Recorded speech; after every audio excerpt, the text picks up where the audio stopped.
जय हिंद दोस्तों, स्वागत है आप सभी का आपके अपनी डेली करंट अफेयर्स की क्लास में। दोस्तों आज हम बात करेंगे 13 जनवरी 2025 के इंपॉर्टेंट डेली करंट अफेयर्स की। यहां पर आपको करंट अफेयर्स हिंदी और इंग्लिश दोनों मीडियम में मिलता है, स्टैटिक जीके का भंडार मिलता है। और आज आप देख रहे हैं 1137 नंबर की क्लास, यानी लगातार आपको 1137 दिनों से मैं आपको करंट अफेयर्स पढ़ा रहा हूं भारत के सभी एग्जाम्स के लिए। तो चलिए फ्रेंड्स, आइए स्टार्ट करते हैं अपने सेशन को। उससे पहले आपके लिए मोटिवेशन थॉट जो आपके जो दिमाग का इंजन है उसे हमेशा चार्ज अप रखेगा और आपको पूरा दिन ऊर्जावान बना के रखेगा। उस दिन हमारी सारी परेशानियां खत्म हो जाएंगी जिस दिन हमें यकीन हो जाएगा कि हमारा सारा काम ईश्वर की मर्जी से होता है। देखिए, हम अपना काम कर रहे हैं, ये अच्छी बात है, हम अपना कर्म कर रहे हैं, हमें करना भी चाहिए। पर कई बार ऐसा होता है कि हमारे साथ कुछ बुरा हो जाता है, हम रुक जाते हैं, हमें लगता है कि शायद हम इस चीज को पा नहीं पाएंगे, हमारे साथ लगातार बुरा हो रहा है, ठीक है, हमारे हिसाब से। तो उस समय आपको थोड़ा सा धैर्य रखना है और ईश्वर पे विश्वास रखना है कि जो होगा अच्छा होगा। मैं आज काम कर रहा हूं और इसका फल मुझे आज नहीं तो कल मिलेगा, क्योंकि हर चीज पूरी होने में टाइम लगता है। दोस्तों, एक बच्चा भी एक दिन में कभी नहीं पैदा होता। एक बच्चा पूरा 9 महीने उसका पूरा शरीर बनता है। ऐसा होता है क्या 1 महीने में बच्चा पैदा हो गया? नहीं।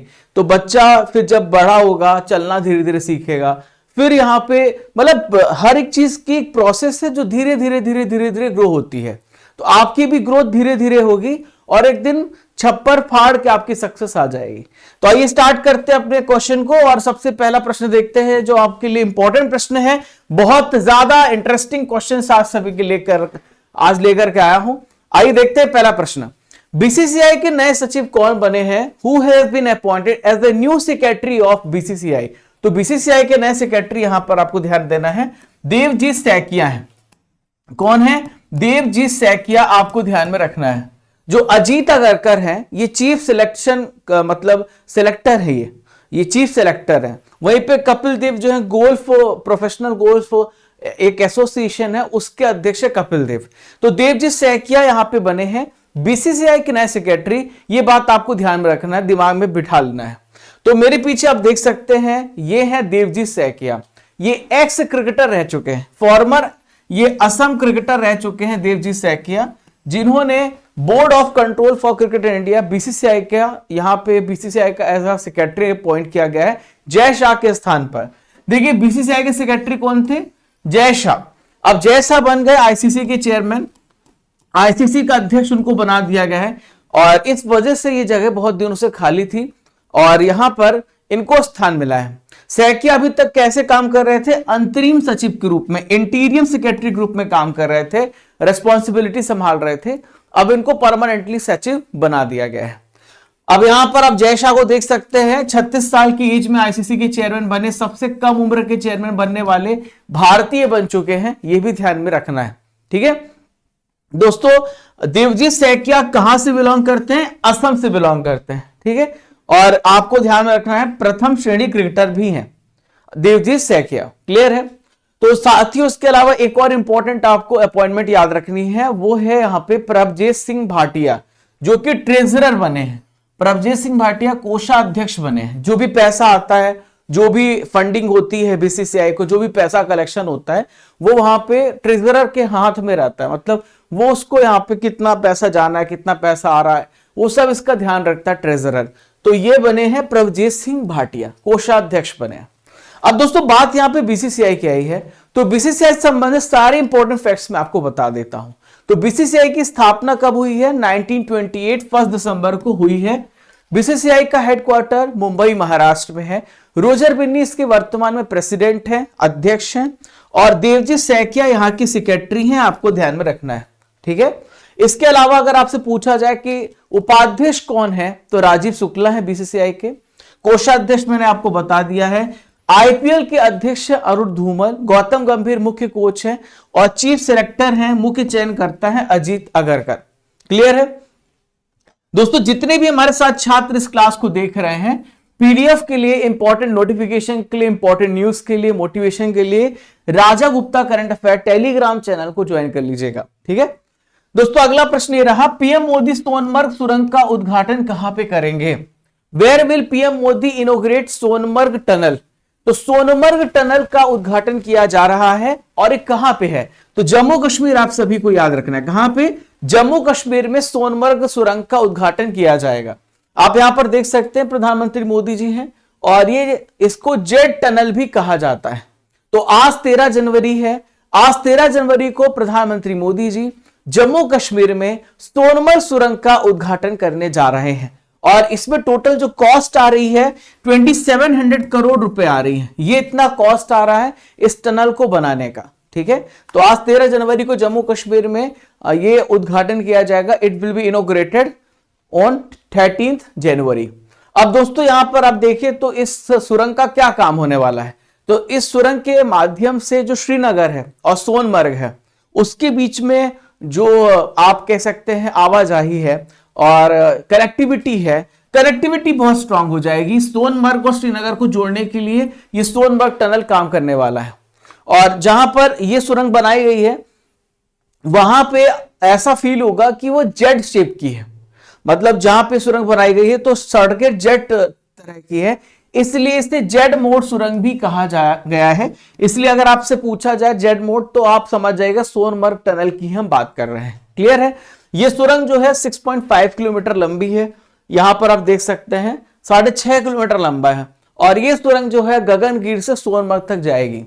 इस सुरंग के माध्यम से जितने भी टूरिस्ट हैं वहां पर आते हैं, वो आपको पता बहुत ज्यादा बर्फबारी होती है, बहुत ज्यादा वहां पे स्नोफॉल होता है, तो यहां पे रास्ता बंद हो जाता था।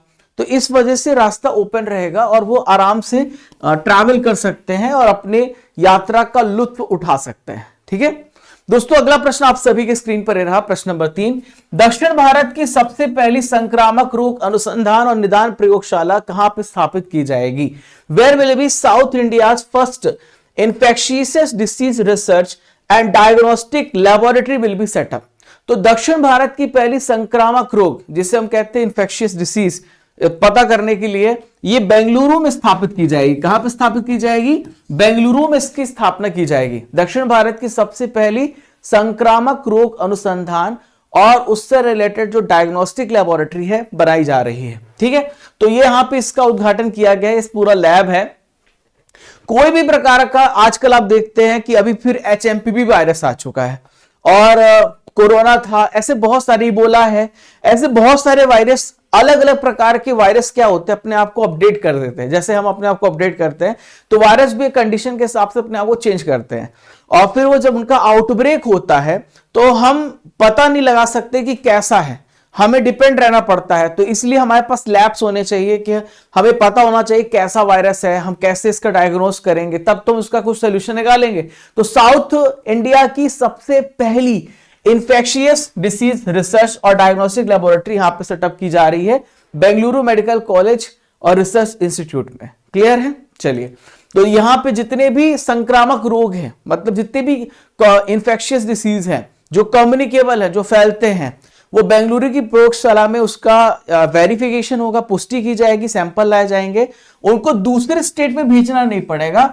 नहीं तो आपको पता है आजकल जब भी आउटब्रेक होता है तो दूसरे राज्य में भेजा, दूसरे लैब से भेजा, फिर उसकी रिपोर्ट आएगी, तब तक अनकंट्रोलेबल हो जाता है। तो हमारी राज्य में है तो हम जल्दी से उसको डिटेक्ट करके उसका सोल्यूशन निकालेंगे और उसे खत्म करने का प्रयास करेंगे। तो यह सुविधा किस लिए होगी? बैक्टीरिया से होने वाले डिसीजेस और फंगस से होने वाले डिसीजेस, पैरासाइट से होने वाले डिसीजेस, उन सब पे फोकस करेगी ये अनुसंधान केंद्र। ठीक है दोस्तों, कल मैंने आपसे 3 प्रश्न पूछे थे, उसका आंसर मैं आपको बता रहा हूं, फिर मैं आपसे वापस से 3 प्रश्न पूछूंगा जिसका आंसर आप सभी को मुझे कमेंट बॉक्स पे देना है। तो पहला प्रश्न है, वैदिक गणित का महत्वपूर्ण सूत्र कौन सा है? तो इसे कहते हैं सुलभा सूत्र। ठीक है, पोस्ट ऑफिस के लेखक कौन है? रविन्द्रनाथ टैगोर है। भारत की पहली महिला लोकसभा सदस्य कौन थी? तो राधाबाई सुब्रायन थी। ध्यान में रखिएगा, इन तीनों प्रश्नों को आप करेक्ट कर लीजिएगा, लिख लीजिएगा। अब मैं आपसे 3 प्रश्न पूछ रहा हूं जिसका आंसर आपको कमेंट बॉक्स पे देना है। प्रधानमंत्री मोदी ने अंडमान निकोबार द्वीप समूह में रॉस द्वीप का नाम बदलकर क्या किया है? काली सिंध सुपर ताप बिजली स्टेशन कहां पे है? भारत की सबसे पहली महिला पर्वतारोही माउंटेनियर कौन है? इन तीनों प्रश्नों का उत्तर आपको मुझे कमेंट बॉक्स पे देना है। ठीक है, चलिए आइए बढ़ते हैं। चौथा प्रश्न आप सभी के स्क्रीन पर, थर्मन षणमुगरत्नम किस देश के राष्ट्रपति हैं जो 14 से लेकर 18 जनवरी तक भारत दौरे पर आएंगे? Tharman Shanmugaratnam is the president of which country who will visit India from January 14 to 18?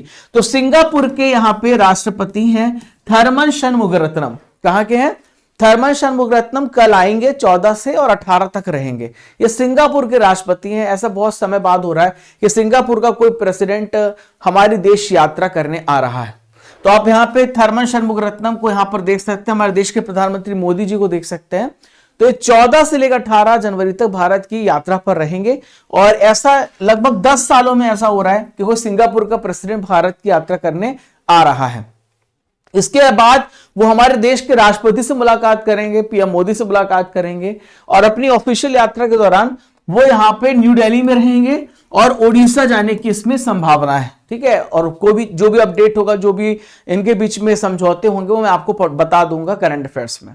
अब सिंगापुर कहां पर है? एक बार आइए सिंगापुर की लोकेशन देखते हैं। अगर आपके दिमाग में साउथ ईस्ट मैप बना होगा, मैंने कई बार बताया है आपको, अगर इंडोनेशिया पता होगा तो इंडोनेशिया के आप ठीक ऊपर यहां पे देखेंगे देश मलेशिया है, ऊपर ब्रुनोई है और यहीं पे आपको सिंगापुर देखने को मिलेगा और यहीं पे मलेशिया है। ठीक है, तो बहुत सारे लोगों का सपना है साउथ ईस्ट नेशन जाने का, क्योंकि वहां पे जो टूरिज्म के लिए बहुत अच्छा है, पर बीच बीच में सुनामी भी खूब आती रहती है।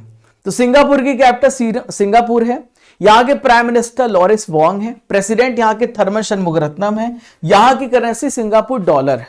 क्लियर है? क्वेश्चन नंबर 5 आई देखते हैं। भारतीय महिला क्रिकेट टीम ने किस टीम के खिलाफ भारतीय टीम का सर्वोच्च स्कोर बनाया है? India's women cricket team has scored the highest score of Indian team against which team?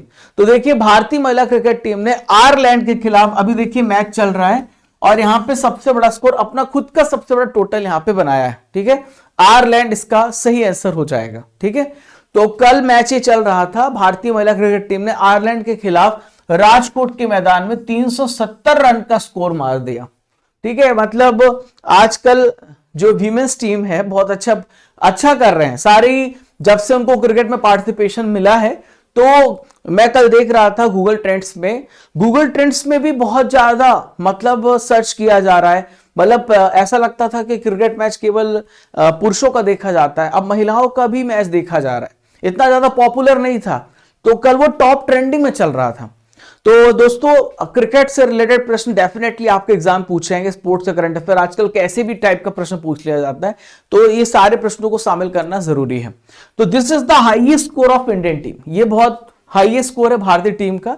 और भारतीय बल्लेबाज हैं जेमिमा रोड्रिगेज, इन्होंने 102 रन की शतकीय पारी खेली थी और वनडे करियर का पहला शतक यहां पे जड़ा है। जोमिया रोड्रिगेज मेरे पीछे आप देख सकते हैं। तो महिला वनडे क्रिकेट में वैसे सबसे ज्यादा स्कोर जो है न्यूजीलैंड की टीम ने बनाया है और आयरलैंड के खिलाफ 490 रन बनाए थे। मतलब आप सोच सकते हैं न्यूजीलैंड की टीम ने 490 रन बनाए थे, इतना स्कोर तो किसी पुरुष टीम ने नहीं किए हैं। 490 रन बहुत होता है। ठीक है दोस्तों, आज की नॉलेज की फैक्ट्री में भारत और विश्व में जो बहुत सारे उपनाम जाने जाते हैं उनको यहां पे पढ़ते हैं और फिर हम आगे बढ़ेंगे। ठीक है, तो भारत की सिलिकॉन वैली, जहां पे सॉफ्टवेयर इंडस्ट्री, जहां पे टेक्नोलॉजी के लिए जानी जाती है, वो है बेंगलुरु। मोतियों का शहर किसे कहा जाता है? हैदराबाद।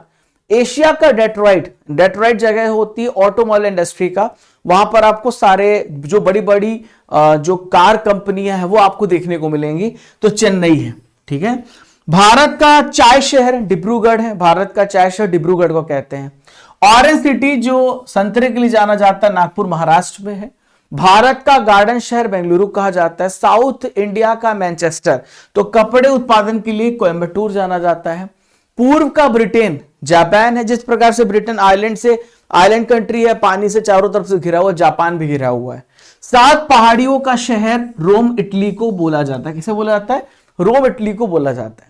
ठीक है, तो जितने भी हमारे छात्र हमारे साथ जुड़े हुए हैं, ये स्टडी कर एप्लीकेशन को डाउनलोड करेंगे, जहां पर आपको paid courses, e books, test series, test pass, daily current affairs, class notes, PDF सब कुछ एक ही जगह पे मिलता है। तो हर महीने की मासिक पत्रिका हिंदी इंग्लिश दोनों माध्यम में, topic wise marathon class PDF, yearly half yearly ई बुक, जीके जीएस सभी विषयों की बुक्स आपको एक ही जगह पे मिल जाती है। ये जानकारी सभी नए छात्रों के लिए है। रोज हमारे साथ 300 से 400 नए छात्र जुड़ते हैं, उनको यहाँ पे गाइड करना इंपॉर्टेंट है। तो दिसंबर महीने 2024 की करंट अफेयर्स की ई बुक हमने लॉन्च करी 150 एमसीक्यू के साथ, जो हिंदी और इंग्लिश दोनों मीडियम में आपको उपलब्ध है। इसके अलावा दोस्तों 12 महीने की करंट अफेयर्स की बुक जनवरी से लेकर दिसंबर तक 500 एमसीक्यू के साथ हिंदी और इंग्लिश माध्यम में उपलब्ध है। आप जा करके वहां से डाउनलोड कर सकते हैं। स्टैटिक जीके की बुक हमने लॉन्च करी है, जिसका daily page by page test भी होता है।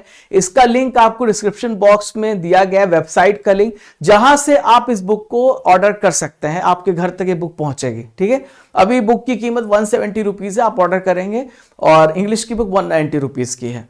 तो इसका लिंक डिस्क्रिप्शन बॉक्स में जाकर के इस बुक को ऑर्डर कर सकते हैं। क्वेश्चन नंबर 6 आई यहां पर देखते हैं, और टॉपिक वाइज टेस्ट भी देते रहिए। डोनाल्ड ट्रंप के शपथ ग्रहण समारोह में भारत की ओर से कौन शामिल होंगे? बहुत अच्छा क्वेश्चन है और डेफिनेटली एग्जाम में। आपको पता है कि ये राष्ट्रपति तो बन गए हैं, अब इनका यहाँ पे क्या होने वाला है? डोनाल्ड ट्रंप का शपथ ग्रहण समारोह हो रहा है। तो हमारे भारत के जो विदेश मंत्री, हमारे भारत के जो फॉरेन मिनिस्टर हैं, वो हैं डॉक्टर एस जयशंकर। नितिन गडकरी तो रोड मिनिस्ट्री संभाल रहे हैं, ठीक है। Piyush Goyal commerce and trade ministry संभाल रहे हैं। अमित शाह जो है गृह मंत्री हैं। तो डॉक्टर एस जयशंकर जाएंगे डोनाल्ड ट्रंप के शपथ ग्रहण समारोह में, ठीक है। तो विदेश मंत्री 20 जनवरी को कब होने वाला है? 20 जनवरी को होने वाला है अमेरिका के नए जो इलेक्टेड राष्ट्रपति डोनाल्ड ट्रंप, इनका शपथ ग्रहण समारोह होने वाला है, ओथ सेरेमनी होने वाला है। भारत की तरफ से ये जाएंगे। तो इस यात्रा के दौरान दोनों देशों के बीच में जो डिप्लोमेटिक रिलेशन है, कूटनीतिक संबंध है, वो और ज्यादा मजबूत होंगे। और जब वो दोनों देश मिलते हैं, आपको पता है बहुत सारे डिस्कशन होता है, मिलना जुलना चाहिए। आप भी जिस फ्रेंड से लगातार मिलते हैं तो आपके कूटनीतिक संबंध उससे बहुत मजबूत हो जाते हैं। तो शपथ ग्रहण समारोह 20 जनवरी को दोपहर 12 बजे से यहां पे स्टार्ट होगा। भारतीय समय अनुसार रात को 10:30 बजे शुरू होगा, ठीक है। अब आइए अमेरिका के जो राष्ट्रपति इलेक्शन हुआ था उसके रिजल्ट्स के बारे में थोड़ा जान लेते हैं, फिर हम अगले प्रश्न में पहुंचेंगे। तो अगर आपसे पूछो कि डोनाल्ड ट्रंप किस पार्टी से बिलोंग करते, तो रिपब्लिकन पार्टी के कैंडिडेट थे, और कमला हैरिस जो इनके अपोजिशन में खड़ी थी वो डेमोक्रेटिक पार्टी से बिलोंग करती हैं। देखिए डोनाल्ड ट्रंप को टोटल कितने वोट मिले? तो 312 वोट मिले। 270 वोट चाहिए थे, लेकिन 312 बहुत भारी बहुमत के साथ ऐतिहासिक जीत है। तो बहुमत का आंकड़ा 270 चाहिए था। डोनाल्ड ट्रंप अमेरिका के दूसरी बार राष्ट्रपति बने हैं। पहली बार 2016 में बने थे, 2020 में भी इलेक्शन लड़ा था, लेकिन जो बाइडेन ने इनको हरा दिया था। उपराष्ट्रपति पद के विजेता जेडी वेंस हैं। कौन है? जेडी वेंस हैं, winner of vice president post. Kamala Harris को कितने वोट मिले? 226 मिले हैं। और अमेरिका के 47 नंबर के प्रेसिडेंट डोनाल्ड ट्रंप हैं। जेडी वेंस अमेरिका के 50 नंबर के वाइस प्रेसिडेंट हैं, 50वें वाइस प्रेसिडेंट है, ठीक है। क्वेश्चन नंबर 7 आप सभी की स्क्रीन पर। 2026 में सांसदों के अध्यक्षों और पीठासीन अधिकारियों के 28वें सम्मेलन CSPOC conference of speakers and preceding officers of parliament 2026 में कौन सा देश इसकी मेजबानी कर रहा है? तो भारत इसकी मेजबानी कर रहा है, ठीक है। तो दोस्तों विभिन्न देशों के पार्लियामेंट के जो स्पीकर्स होते, जैसे हमारे देश के लोकसभा स्पीकर ओम बिरला साहब हैं, राज्यसभा के जो स्पीकर है वो वाइस प्रेसिडेंट साहब हैं। तो ऐसे विभिन्न देशों के जो पीठासीन अधिकारी हैं, जो अध्यक्ष हैं, उन सबको बुलाया जाएगा और भारत इसकी मेजबानी कर रहा है, ताकि हमारा लोकतंत्र, हमारी पार्लियामेंट की व्यवस्था और ज्यादा मजबूत हो। तो लोकसभा अध्यक्ष आप मेरे पीछे देख सकते हैं, ओम बिरला है। 18वीं लोकसभा अध्यक्ष, 18वीं और 17वीं दोनों लोकसभा के अध्यक्ष रह चुके हैं, कोटा से बिलोंग करते हैं। तो भारत 2026 में संसदों के अध्यक्ष और पीठासीन अधिकारियों के 28वें सम्मेलन की मेजबानी करेगा। देखिए लोकसभा का जो पद होता है, लोकसभा का जो पद होता है आर्टिकल नंबर 93 में होता है, ठीक है। तो इस सम्मेलन में जो पार्लियामेंट्री प्रोसेस होती है उसमें आर्टिफिशियल इंटेलिजेंस और सोशल मीडिया पर ध्यान केंद्रित किया जाएगा, कैसे हम इसका सही इस्तेमाल कर सकते हैं। और भारत की बहुत सारी जो कल्चरल डाइवर्सिटी है, भारत की जो ट्रेडिशन है और भारत के जिस प्रकार से शासन है, उसको यहां पे प्रदर्शित किया जाएगा। चौथी बार CSPOC की मेजबानी कर रहा है भारत इस बार, और 3 बार कर चुका है। 1970, 71, 86, 2010 में आयोजन किया गया था। इंपॉर्टेंट क्वेश्चन है, ध्यान में रखिएगा। ठीक है। क्वेश्चन नंबर 8, महाकुंभ 2025 के लिए कुंभवाणी एफएम चैनल का शुभारंभ किसने किया है? Who has launched the Kumbhvani FM channel for Mahakumbh 2025? तो दोस्तों भारत का ही नहीं, दुनिया का सबसे बड़ा फेस्टिवल होने जा रहा है। अगर आप महाकुंभ को देखेंगे तो मतलब लाखों करोड़ों की संख्या में यहाँ पे महाकुंभ में शामिल होंगे, जो प्रयागराज में होगा। तो योगी आदित्यनाथ इसका सही आंसर हो जाएगा, जिन्होंने कुंभवाणी एफएम चैनल का शुभारंभ किया है। ठीक है। तो आप देखेंगे कि कितना तैयारी के साथ, हालांकि इससे बहुत फायदा भी होने वाला है। इस कुंभ मेले की वजह से बहुत सारे लोगों को रोजगार मिलेगा और आध्यात्मिक रूप से लोग मतलब जो ये कुंभ मेला है, मैं जब इसको देखता हूं या फिर हम जो एनालिसिस करते हैं उससे पता चलता है कि लोगों के लिए बड़ा अच्छा है ना। बस सिक्योरिटी कंसर्न हो सकता है, उस पर जरूर ध्यान देना पड़ेगा, क्योंकि इतने सारे लोग इकट्ठा होंगे तो लोगों की सिक्योरिटी बहुत इंपॉर्टेंट, भगदड़ ना मचे, कोई आतंकवादी एक्टिविटीज ना हो, ये इंपॉर्टेंट हो जाता है। तो ये स्टेट को देखना चाहिए, बाकी तो बहुत अच्छा आयोजन हो रहा है। तो यूपी के जो सीएम है योगी आदित्यनाथ 10 जनवरी को महाकुंभ 2025 के लिए इन्होंने कुंभवाणी एफएम चैनल का शुभारंभ किया है। तो कुंभवाणी एफएम चैनल के माध्यम से क्या होगा, ये जो प्रसार भारती आप जानते होंगे, उसका रेडियो डिवीजन है आकाशवाणी, उसके अंडर आता है। इसके द्वारा यहां पे लॉन्च किया गया है। सारी इंफॉर्मेशन दी जाएगी, सारी जानकारी दी जाएगी, बहुत सारे इसमें प्रोग्राम्स चलाए जाएंगे। 10 जनवरी से लेकर 26 फरवरी तक इसका यहां पे प्रसारण किया जाएगा, एयर किया जाएगा। ठीक है। तो महाकुंभ मेला जो है वो एक हिंदू फेस्टिवल है, हर 12 साल में होता है, 4 जगहों पे होता है, उज्जैन, नासिक, हरिद्वार और प्रयागराज। इन 4 जगहों पे कुंभ मेला आयोजित किया जाता है। तो 2025 का महाकुंभ मेला 13 जनवरी से लेके 26 फरवरी तक ऑर्गेनाइज किया जाएगा, आयोजित किया जाएगा। ठीक है। तो यूपी सरकार जो है बहुत सारे जो महत्वपूर्ण स्थान है, घाट है, टेम्पल्स है, बहुत सारे धार्मिक स्थल है, उन सब के बारे में जानकारी यहां पे देगी, सहायता देगी। महाकुंभ मेला एप्लीकेशन भी यहां पे लॉन्च किया गया है। ठीक है। एक एप्लीकेशन भी है महाकुंभ 2025 एप्लीकेशन। क्वेश्चन नंबर 9 आइए देखते हैं। टॉमटॉम के ट्रैफिक इंडेक्स के अनुसार भारत का सबसे भीड़ भाड़ वाला शहर कौन सा है? तो टॉमटॉम ट्रैफिक इंडेक्स अभी रिसेंटली में जारी किया गया है। तो मोस्ट कंजेस्टेड सिटी किसे बताया गया है? तो कोलकाता को सबसे ज्यादा कंजेस्टेड सिटी यहां पे बताया गया है, जो कि वेस्ट बंगाल में, वेस्ट बंगाल कैपिटल कोलकाता। तो कोलकाता सबसे भीड़ भाड़ वाला शहर यहां पे घोषित हुआ है।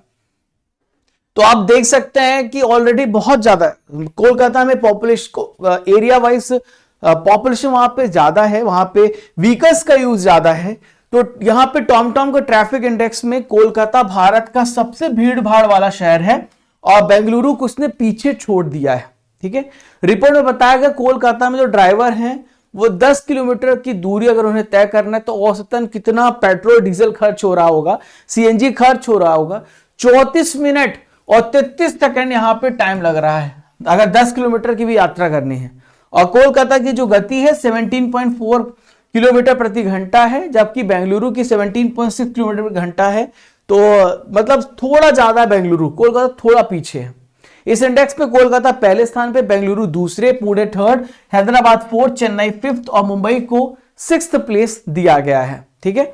तो यहां पे अगर पूछा जाए कि पूरी दुनिया में सबसे बड़ा कौन सा है, तो ब्राजील में अब कोलंबिया, ब्राजील ये है, ब्राजील कह रहा हूं, साउथ अमेरिका, ब्राजील से लगा हुआ कोलंबिया देश है, यहां पे सबसे ज्यादा धीमा ट्रैफिक है। और कोलंबिया का बेरेंक्विला जगह है जहां पे 16.58 किलोमीटर प्रति घंटा सबसे धीमा औसत गति है और ये सबसे ऊपर है। तो बेरेंक्विला कोलंबिया में है और कोलकाता दूसरे में है, थर्ड बेंगलुरु है, फोर्थ पुणे है और फिफ्थ यहां पे लंदन है। तो ये टॉप प्लेसेस आप देख सकते हैं। ठीक है दोस्तों, आज का आखिरी इंपॉर्टेंट करंट अफेयर आप सभी के स्क्रीन पर, और हमारे सारे 10 महत्वपूर्ण प्रश्न कंप्लीट हो जाएंगे। वैश्विक तापमान वृद्धि की 1.5 डिग्री सेल्सियस की सीमा को पार करने वाला पहला वर्ष कौन सा है? मतलब वैसे तो जो ग्लोबल टेम्परेचर था 1.5 डिग्री सेल्सियस हर साल बढ़ रहा था और इस बार ये लिमिट ही पास हो गई है।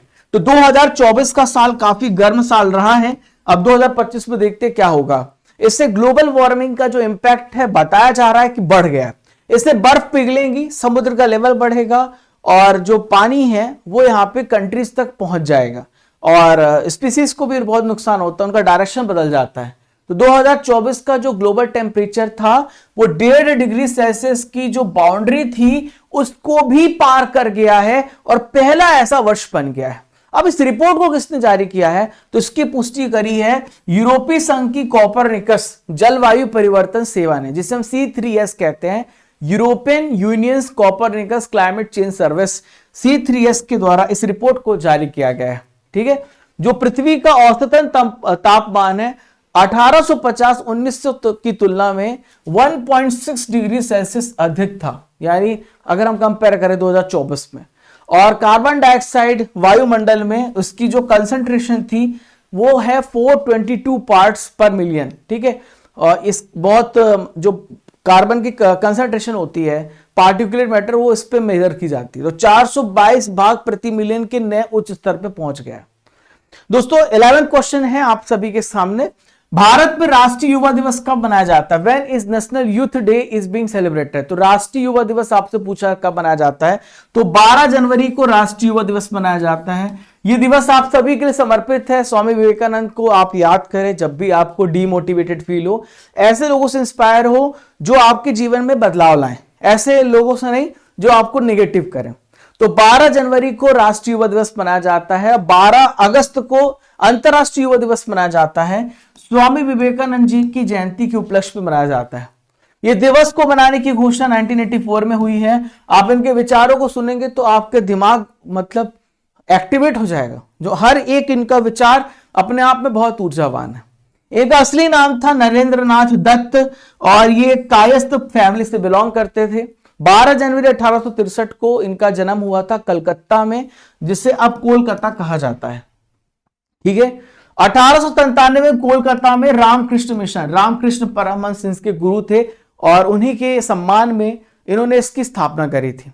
1893 में काफी फेमस इनका एक स्पीच था, भाषण था, अमेरिका के शिकागो में विश्व धर्म परिषद में भारत का प्रतिनिधित्व किया। तो जब इन्होंने भाषण देना शुरू किया तो आज तक इनको याद किया जाता है। ठीक है, इनका निधन 1902 में हुआ था। 4 जुलाई को बेलूर मठ में इनका निधन हो गया। इनके गुरु का नाम था रामकृष्ण परमहंस। ठीक है, ध्यान में रखिएगा। दोस्तों 10 महत्वपूर्ण करंट अफेयर आप सभी के यहां पे समाप्त हो जाते हैं और हम पहुंच गए हैं RRR पर, जहां पे हम पुराने महीने के करंट अफेयर्स का रिवीजन करेंगे।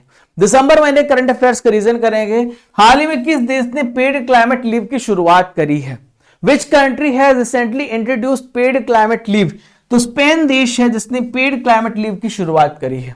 आप सभी कमेंट बॉक्स पे आंसर देना स्टार्ट कर दीजिए। राज मनचंदा का निधन हो गया, वह किस खेल से संबंधित थे?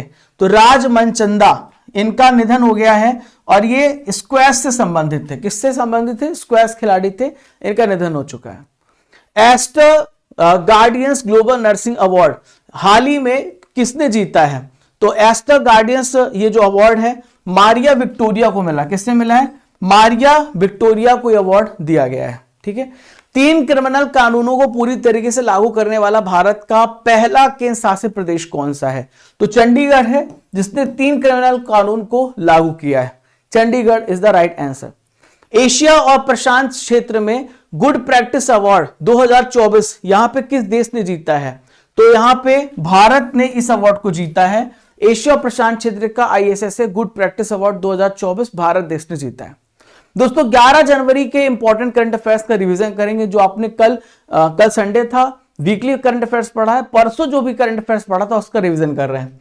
हेनले पासपोर्ट सूचकांक 2025 में भारत का स्थान क्या है? तो हेनले पासपोर्ट इंडेक्स में भारत का स्थान 85 है। 80 था, 85 में पहुंच चुका है। जनरल जोसेफ ऑन किस देश के राष्ट्रपति हैं? तो लेबनान के राष्ट्रपति हैं यहां पे जनरल जोसेफ ऑन, ये आपको ध्यान में रखना है। लेबनान के नए राष्ट्रपति बने। जीनोम डेटा सुलभ बनाने के लिए भारत सरकार कौन सा पोर्टल लॉन्च कर रही है? IBDC पोर्टल को यहां पे इन्होंने लॉन्च किया है। हिमाचल प्रदेश में लोक प्रशासन संस्थान का नाम बदलकर किसके नाम पर रखा गया है? डॉक्टर मनमोहन सिंह के नाम पे नाम रखा गया है। विश्व आर्थिक स्थिति संभावना रिपोर्ट 2025 के अनुसार भारतीय अर्थव्यवस्था की वृद्धि दर क्या होगी? तो ये होगी भारतीय अर्थव्यवस्था की वृद्धि दर 6.6%। नेक्स्ट है थर्ड आई एशियन फिल्म फेस्टिवल का आयोजन कहां पर किया जा रहा है? तो थर्ड आई एशियन फिल्म फेस्टिवल का आयोजन दोस्तों कहां पे किया जा रहा है? मुंबई में किया जा रहा है। कहां पे? मुंबई में किया जा रहा है। ठीक है, हाल ही में किस राज्य ने पार्थ योजना की शुरुआत करी है? Which state has recently launch the Partha scheme, तो कौन सा राज्य है जिसने पार्थ योजना को शुरुआत किया है। ठीक है, तो पार्थ योजना की शुरुआत मध्य प्रदेश सरकार ने लॉन्च की, इसने एमपी ने लॉन्च की। अमेरिका के किस राज्य में जंगलों की आग लगभग 30,000 एकड़ में फैल गई है, तो कैलिफोर्निया इसका सही आंसर हो जाएगा। ठीक है, 23वां दिव्य कला मेला का उद्घाटन कहां पर किया गया है, तो इसका उद्घाटन वडोदरा में किया गया। कहां पे किया गया, वडोदरा में 23वां दिव्य कला मेले का उद्घाटन किया गया है। ई श्रम पोर्टल कितनी भाषाओं में अपडेट किया गया है, तो 22 भाषाओं में इसे अपडेट किया। कितनी भाषाओं में, 22 भाषाओं में से अपडेट किया गया। दोस्तों ल्यूसेंट जीके के महत्वपूर्ण प्रश्नों को डिस्कस करेंगे जो पूछे जा चुके हैं। विज्ञान का वह क्षेत्र जो ब्रह्मांड की उत्पत्ति विस्तार का अध्ययन करता है, इसे क्या बोलते हैं, तो इसे कॉस्मोलॉजी बोलते हैं। क्या बोलते हैं इसको, कॉस्मोलॉजी बोलते हैं। हमारे सौरमंडल का सबसे निकटतम तारा कौन सा है, तो यह प्रॉक्सिमा सेंचुरी। क्या नाम है इसका, प्रॉक्सिमा सेंचुरी नाम है। घटकों के बीच गुरुत्वाकर्षण के द्वारा भारी मात्रा में एक साथ एकत्र हुए तारे, धूल और गैस को हम क्या कहते हैं, तो यह कहलाता है आकाशगंगा। क्या बोलते हैं इसको हम, मिल्की वे आकाशगंगा बोलते हैं। दोस्तों 10 जनवरी का मैं आपका टेस्ट लेने वाला हूं, तो आप सभी टेस्ट के लिए तैयार हो जाइए, सारे प्रश्नों को सही करिएगा, आपका फाइनल टेस्ट है। बस्तु वाला पश्मीना कहां संबंधित जिसे जीआई टैग प्रदान किया गया है, तो जम्मू कश्मीर से इसका संबंध है, जम्मू कश्मीर से। थर्मन शनमुगरत्नम किस देश के राष्ट्रपति हैं, तो थर्मन शनमुगरत्नम सिंगापुर के राष्ट्रपति हैं जो भारत की यात्रा पर आए हैं। नेट सीवर ब्रंट किस देश की क्रिकेटर हैं, तो इंग्लैंड की क्रिकेटर हैं नेट सीवर ब्रंट। कहां की, इंग्लैंड की। एशिया का डेट्रॉइट किसे कहा जाता है, चेन्नई को एशिया का डेट्रॉइट कहा जाता है। अमेरिकी राष्ट्रपति चुनाव में जीत के लिए कितने इलेक्टोरल वोट चाहिए, वोट, यहां पे वोट होना चाहिए, बोर्ड लिखा हुआ है, तो वोट आप लिखे VOTE। ठीक है, तो 270 वोट चाहिए, 270 वोट चाहिए। आपके लिए सवाल है, पीएम मोदी सोनमर्ग सुरंग का उद्घाटन कहां करेंगे, आपको इसका आंसर कमेंट बॉक्स पे देना है। स्टडी कर एप्लीकेशन डाउनलोड करिएगा, जहां पे test pass, test series, e books, paid courses सब एक ही स्थान पे मिलेंगे। 11 जनवरी का टेस्ट जो होता है लगातार टेस्ट सीरीज का, इसका रिजल्ट है शैलेंद्र, चुनचुन, अविनाश, नीरज, प्रविंद, नेहा, कुशनूर, पूजा, दीनू, मयूर, आप सभी टॉपर हैं 11 जनवरी करंट अफेयर्स के टेस्ट के। टेस्ट पास में 4000 प्लस टेस्ट आपको मिलते हैं 49 रुपीज में। राजगुप्ता_ऑफिशियल मेरा इंस्टाग्राम हैंडल है, जहां पर आप मुझे पर्सनली फॉलो कर सकते हैं। दोस्तों स्टैटिक जीके बुक का भी लगातार टेस्ट हो रहा है, पेज नंबर 46 का टेस्ट है। ये बुक आपको मैंने बताया था, आप इसको ऑर्डर कर सकते हैं, पेज बाय पेज टेस्ट दे सकते हैं। शैलेंद्र, तबस्सुम, हरीश, ललिता, विक्रांत, अर्जुन, केएम, निशा, दीनू, सुमन और अंकिता, आप सभी टॉपर हैं। और जीके जीएस फाउंडेशन 499 मिल रहा है, बहुत स्पेशल ऑफर है। एसएससी जीडी व्यापम वर्ग 2 सभी एग्जाम्स के लिए। एमपी टेट की तैयारी वैभव सर करा रहे हैं। व्यापम फाउंडेशन की तैयारी भी हो रही 749 में। एसएसटी फाउंडेशन बैच और मैथ प्लस रीजनिंग बैच और इसके अलावा railway batch, English foundation batch, banking foundation, reasoning foundation सब एक ही जगह पर। एक इमेज आपको यहां पे दिख रही है, आपको बताना इमेज किस महिला की है, इनके बारे में कमेंट बॉक्स पे लिखना है। तो मिलते हैं फ्रेंड्स अगले इंपॉर्टेंट सेशन में, और तब तक के लिए stay tuned, stay updated. Marathon current affair हो चुकी है, जाकर के उसे देख लेना। बाय बाय, जय हिंद, जय भारत, खुश रहिए, मुस्कुराते रहिए।